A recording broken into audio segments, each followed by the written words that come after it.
কম পেতাম, চাই নাকি। তো কলেজে ভর্তি হওয়াটা কখনোই আমার ইচ্ছা ছিল না প্রথমত।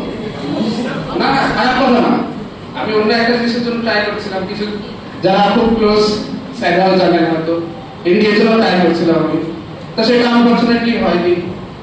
ম্যাথসের প্রতি ছোটবেলা থেকে একটা ভালোবাসা বলবো না, প্রথম তো খুবই ভয় পেতাম। আস্তে আস্তে যখন বুঝলাম ব্যাপারটা, ম্যাথটা নিয়ে একটা ভালোবাসা তৈরি হয়েছে, সেই জন্যই ম্যাথস নিয়ে অনার্সে ভর্তি হওয়া।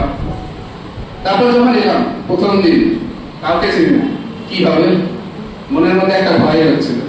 সবার কলেজে সবার একটা ধারণা থাকে যে প্রফেসররা যারা থাকবেন তারা কিরকম রিয়াক্ট করবে সবার সাথে, কিরকম হবে, আদৌ হাত পাতে পারবো নাকি, কারণ স্কুলের কোনো বন্ধু নেই সাথে।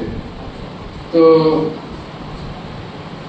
তখন এসছি সবাই, অনেকেই যারা এসেছিল প্রথমে, যেমন একজনের নাম না বললেই হয়, সুপ্রভাত বলে একটা ছেলে ছিল, অনেকেই ছিল, তারা আর কন্টিনিউ করেনি, তার সাথে এসেছিল যেহেতু বাড়ির পাশে।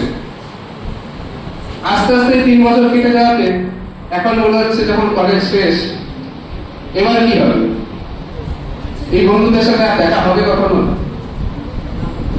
খুবই খারাপ লাগছে যে আজকে সব ভালো করে লেখা আছে ফেয়ারওয়েল প্রোগ্রাম, তা ফেয়ারওয়েলটা সবসময় মনে থাকবে যে বন্ধুরা 3 বছর কাটিয়ে এলাম বন্ধুদের সাথে।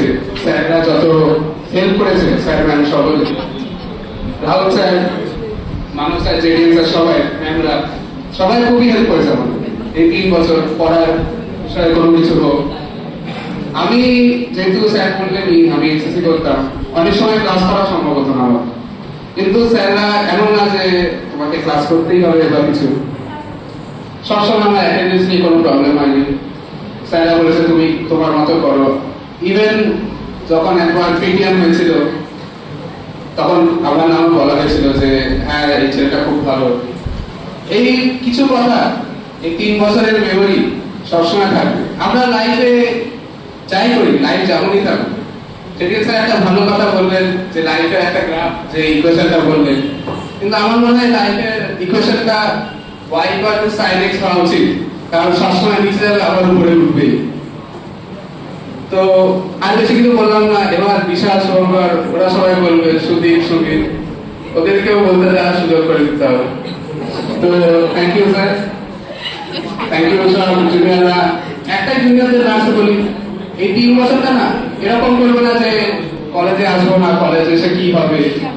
তোমরা যখন আমাদের জায়গায় দাঁড়িয়ে যখন এই তোমাদের জুনিয়ররা ফেয়ারওয়েল দেবে তোমাদেরকে, তখন তোমাদের মনে হবে যে আরে বেশি কিছুদিন আসলে ভালো হতো, আর কিছুদিন ক্লাসটা এক্সটেন্ড হলে ভালো হতো, কারণ এই সময়টা আর ফিরে পাবে না। এইটুকু বলে শেষ করবো।